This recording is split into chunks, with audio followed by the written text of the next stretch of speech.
ustedes por estar aquí. Equipos de gobierno, alcaldes de Castro del Rey, Meira, Begote, muchas gracias por estar aquí.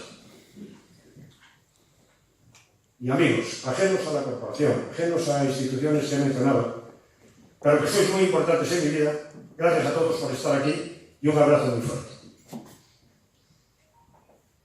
Voy a hacer mención especial a mi familia. En primer lugar, a mi hermano y mi cuñada, que están aquí presentes, gracias por venir. Y tengo que deciros que mucha de la culpa de que yo haya sido policía la tiene mi hermano.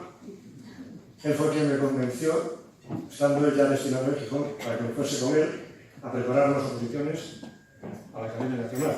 O sea que, gracias. Luego a mi hija. Lo más importante en mi vida, para mí en esta vida, y que sé que está tan ilusionada y emocionada como yo. Gracias por estar siempre a mi lado. Te quiero. No.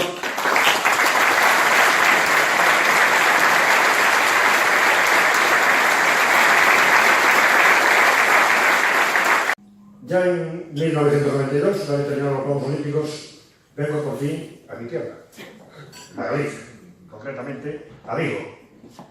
Y allí he hecho la friolera de 22 años, casi nada. Cuando llego a Vigo, quiero recordar que nunca había estado en la rama uniformada y a partir del 1 de diciembre de ese año debuto en la rama uniformada.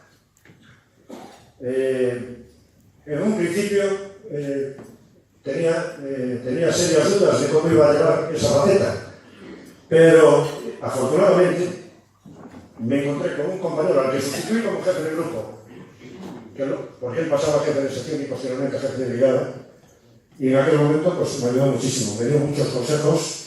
Él ya era veterano de la materia y ese compañero era Antonio Menor, también aquí presente. O sea que, Antonio, muchas gracias por lo que me enseñaste aquí. Estando a vuestra disposición con el mismo orgullo que el primer día de pertenecer a esta institución, baluarte de servicio a España y a las personas. Y si me permitís, ese orgullo humilde de aquel joven que hace más de 42 años decidió ingresar en la policía, hoy, gracias a Dios y a vosotros, no puede sentirse más agradecido.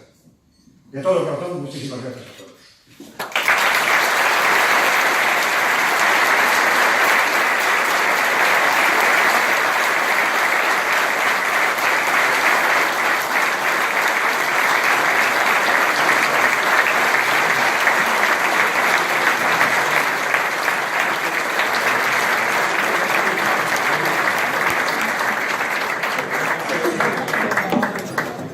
Muchas gracias.